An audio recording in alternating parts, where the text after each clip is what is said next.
How's everybody else? Everyone I associate with is thriving. In abundance. Limitless. Hello, welcome. I'm Hayden, and I'm here to give my reaction to Tyler Perry's Sistas. And I get it now. Not to say she was right in the way she handled it and his writing before. I am just saying, I get it now. And that's what I was appreciating Tyler for in that scene. It's giving us a scene where I get it now. If it's not explained, it looked crazy. And I thank him for that. And I took a long time to say that, but thank you for engaging with me. That's why we here, baby. To write hieroglyphics on a cloud. So thank you. Let's get into it. Pause. They having this conversation about Hayden. It picks up where it left off, where they found out about what's going on with Hayden. Andy ends up asking Fatima, does she know anything? Does she have anything to do with it? Fatima denies it. Then they get to a point where Andy deduced that maybe it was Zach if it ain't Fatima, because Fatima did say Zach would lay her body down. And Andy was like, he is known to be with the shits. And Fatima's like, he ain't like that. And Andy was like, girl, you just met him. How you know what he like? And that's been the point too. Last season when it came to Zach, girl, you just met him. He got a track record of, yes, two people can be bad with one another. But some of the issues that make them bad for one another is that they have some problems that they haven't worked out. And just because you know this person and they've been good to you in all of, how do Tyler Perry make a season? How long is a season? 3 days or a week, a couple months? I don't know the timeline, but in the timeline that we have seen, it doesn't appear that you have a full background analysis of the capabilities of this man. So Fatima is authoritatively stating her knowledge of who Zach is. I'm not against love, but when you partner with somebody in these United States of America, there's consequences to partnership that just doesn't resonate on no emotional level. There are reverberating consequences to your credit, to your what have you. But just because you want to forego looking at that does not mean that that does not exist. I love love like everybody else. I want love abundantly. But when you love responsibly, you take into account what's before you so you can maneuver accordingly. Do she know Zach for real? She gave this nigga his whole life in one night. He called him, the first call she got from him was from jail. Bless your heart if in real life y'all would deal with that. But in my real life, if the first time I meet you, I hit you.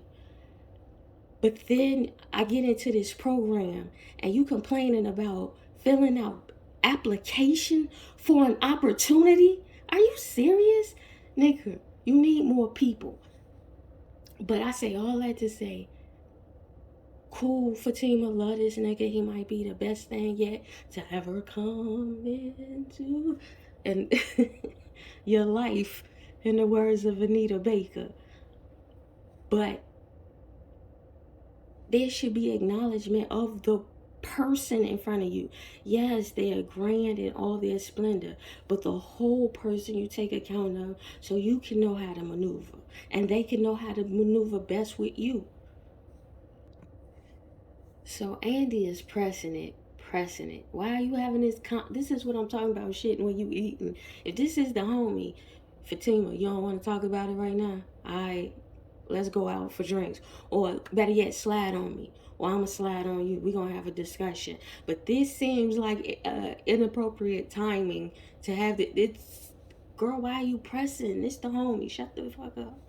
Call me back. Why the fuck are y'all calling him? So Andy then calls Zach after Fatima leaves out and drilling on Fatima. She then calls Zach and leaves a message. For why? Who is Zach? Who is he to you? Don't lie to me. Why are you calling this nigga? Why is he of any importance to you?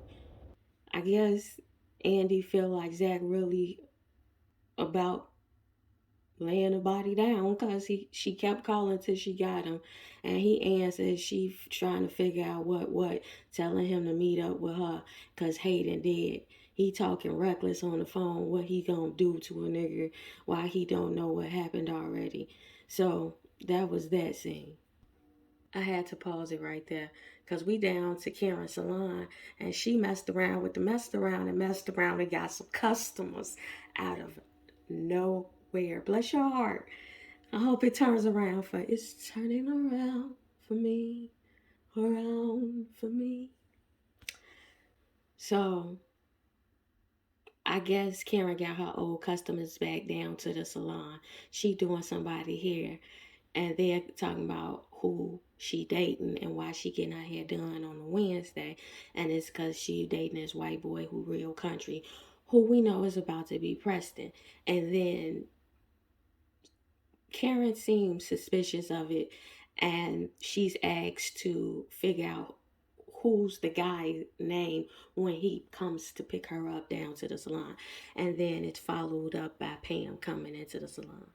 So her client's back because somebody dropped dime over there on her competition, and he got shut down. Board of Health didn't clear his ass. So she got her customers back by default. Bless your heart. Come on, Tyler. And don't get to slipping. I gave you all that last week for you to fall back. Anyway, so they down to the currency exchange. Sabrina and Maurice going back and forth about their plans for the night and who set up what.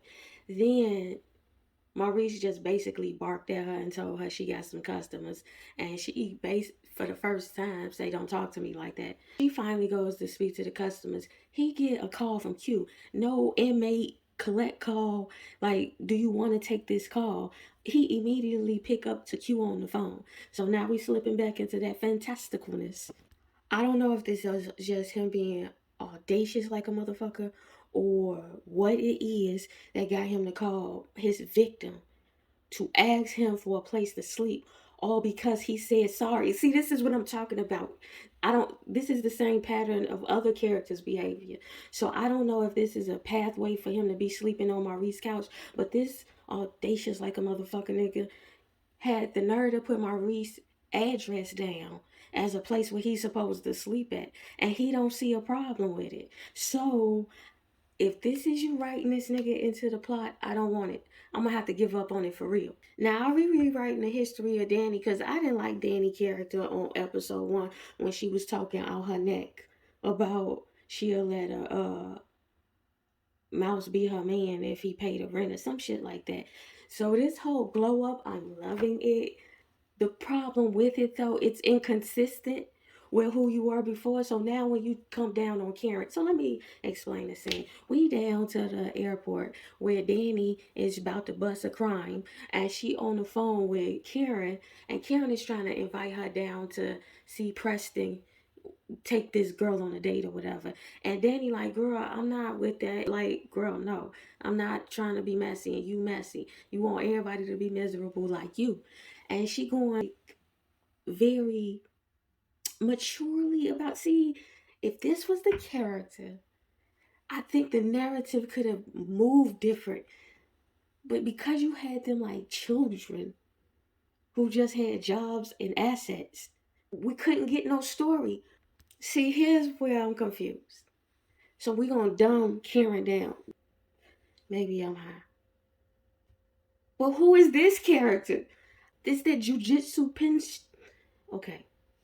So Karen now is only trying to hit up the guys now to commiserate. She called Danni. Get down here. I got some juice. I ain't really feeling it.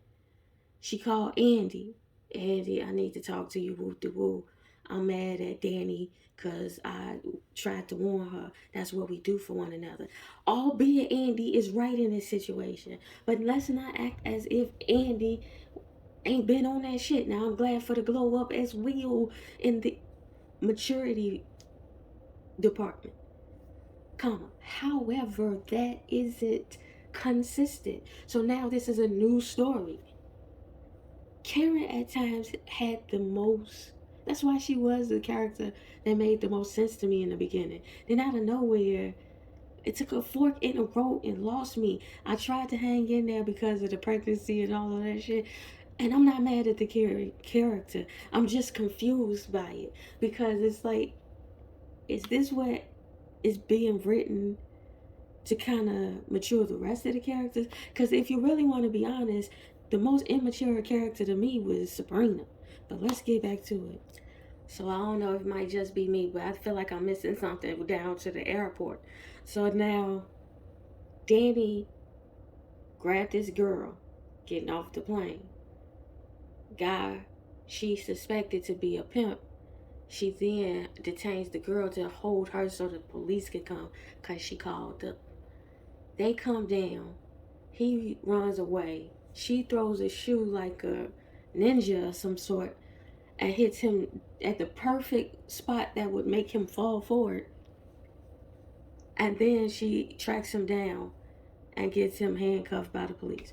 So, though, if this is really the saves the day type of thing, I feel like I'm missing some key details in this. What was the clues in the training that she got that we should all be aware of that gave her the ability to see this coming? So, Kelvin and Maurice are down to their apartment discussing who the date is supposed to be. Calvin is in this sheer blouse like he's Prince. So Fatima down to Zach's house where they began to discuss her day. Girl, take your ass home and throw the clothes in the furnace. Have we not watched enough of Power to understand how to get rid of the evidence? Fatima began to deflect Zach's questions as he repetitively asked her, like, what is going on, girl? Andy said that Hayden got killed. What is going on, girl? And she go, the less you know, the better. And the way she's saying it, she should have thought this out before she came into the house. Because it come off crazy. This bitch killed a nigga. I give it to you, DeVal. Good acting. Because when he was like, me, I didn't do nothing. Girl, stop. First off, you roll up in my house unannounced. See, this is what I'm talking about. It's the key for me, where all of the homegirls got a key to each other's apartment. It's the walking up unannounced on everybody's own territory without as much as a phone call or a knock or a ring on the doorbell. Bless your heart. Was y'all raised in a barn where this is okay? Andy coming out. I was talking some, well, you can believe it, about whatever they talking about concerning Hayden. I think the way it's being played, it just ain't too bright. I don't know. Maybe it's the tone for me. The way Andy bosses up, like, girl, who is you talking to? Chill. I don't care what you feel about how I feel. You are currently doing what Karen was mad at you for doing, inserting yourself in the middle of some shit that really wasn't for you to be in the middle of. And by proxy, let the homie come to you. You a lawyer, but you seeking out the evidence. What are you trying to do? Turn state attorney? I don't get it. And why the fuck is she so loud? I don't understand why Andy is drilling. If they saying they didn't do it, as the homies, you let the homies lie to you. And you bounce until they come to you when need be in a way that they feel is most secure to do that. You in here accusing them to a murder? Like, girl, you better tell me the tea, girl. No, I am telling you no. Take that for that and stop and post. Why are you making yourself the center of this?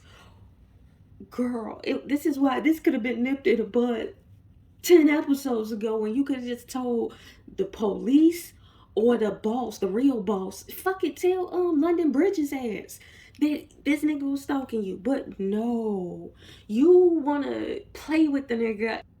It's the stupidity for me.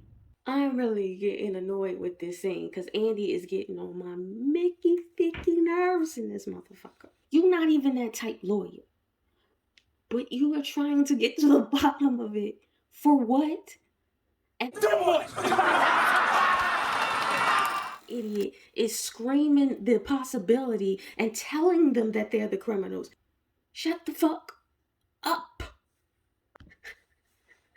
So Fatima, admiring her work, telling what she did to get a nigga off her, even though I still say, girl, whatever. But it was kind of funny how her and Zach kind of enjoyed hearing that she basically whooped his ass. Andy is trying to break this shit up. I am getting tired of this scene at this point. So this is all a ruse and a plan that Fatima concocted to get Hayden back. Okay. If I was Zach, I'd be keeping the ear like, girl, okay. Instead of just throwing your ass in jail, it ain't gonna be that for her. For her, she gonna have a whole elaborate 7 layers of hell for you. Try something. She finna lay your ass down. This gonna be not for nothing, because she could have really summed this shit up at the giddy up. When she found out this nigga was on that, she could have went to the bosses, HR, the police. I don't know. Okay. But she didn't, all that planning she did, she ain't planning to get out of these evidential clothing she is wearing all willy-nilly. She really thinks she above it. Well, in Tyler Perry universe, she would be. But, alright. That scene wrapped with Zach being enthralled by the layers and the extent that Fatima went to make an example of Hayden. Problem is when you play like that, you gotta put a nigga down. Like, you can't play like that in real life and not put a nigga down. Unless they find Jesus or some Allah or some shit like that. Vengeance is theirs. And to play like that, especially with a nut ass nigga like Hayden. But Zach was enthralled with this. Zach felt secure with Fatima, found his love language is Fatima. Karen, I want to say you dodged a major motherfucking bullet. Because this nigga don't see that this woman... Listen, if I was Zach, the safest thing she could do for me is call the police on me if I do some shit. I know he said don't do that because he got felonies, but the way she plotted on Hayden, imagine if you break her heart. Andy is a bit cautious, as am I, concerning Zach and Fatima, and she backpedals on out of that scene, and with concern for Zach. Andy, I don't know if we're sharing the same type of apprehension, because I don't know how your logic is going to be logicking down to Tyler Perry's pen. But I share the sentiment, though, that I am apprehensive like a motherfucker that a girl would go to that extent to get the big payback. I get it. He was on her heels and had the potential to do her mega harm, but she did some like Minority Report type harm on this. Yes, he was stalking the shit out of her. Yes, but if he heals, he out on the street to stalk again. So we down to the parking lot where Gary slide up on Andy, and she's trying to get him to get this car out of her spot. Obviously, he's bought this gaudy vehicle for her, and then to get her back, she threatens to get him out of that spot by saying, if you don't get it out of here, I'm gonna ram my car into it. Why, when it comes to Gary, the type of way y'all threaten Gary is like catatonic. It's very kamikaze. Run your car into this vehicle. I don't care if it was his car. What kind of sense does that make, beloved? last week Fatima was about to throw herself off a staircase just so he could take the fall for it. What's the logic? If he'd stayed, this is all on the premise that she would have survived throwing herself down a flight of stairs. Like, okay. Yeah, because it usually do her. So, forgive me, Andy, because she didn't end up being a basic B word. Gary, it's sounding like he is finna be a stalker of Andy. So essentially, she like, girl, no, I don't want the car, don't want the clothes, I don't want the world, I don't want the gold, I don't want none of it. He'll take this shit. He like, no, I'm gonna earn you, girl. You can't earn me. You repo my life. You got your wife on my heels. You squoze her to a point that she passed out, homie. And you drove yourself into traffic. Like, that was sane. If you don't get the fuck on, and if you don't put out a restraining order, because you been acting like a bird, so he think he gonna throw some seeds your way, and you gonna come back because you came back before. He in jail giving you some money. The money you didn't take when he was free. When he snuck Fatima up there to try to get you money for the first time ever. You denied that money, but you like a bird. Now you down, take this money, not knowing where it come from, and he asks for it back in the long run. And you trust anything this nigga gets to you or extends to you, down the Tyler Perry universe. See, that's the type of vehicle Frank Lucius was warning us about down to American Gangsters. It's that gaudy shit that gets you bumped for no reason. You don't get this shit about this parking lot. If it's in your name, can you sell it? I know cars depreciate once you drive it off the lot, but it's a way you can sell it and get some type of benefit from it. Because who the fuck wants the insurance on that? So Andy sends a pic to Karen. Karen called Andy like, what's what? Andy tell her what happened. Karen like, girl, she said what I said, girl. If it's in your name, man, he just won't move this shit out of your way. Sell that shit. Maurice, what, girl? Bless your heart. Calvin, tell you. I don't know why this is so funny to me, but so Calvin was like, I didn't need everybody you bring over here in the past. According to them, 2 weeks he been living there.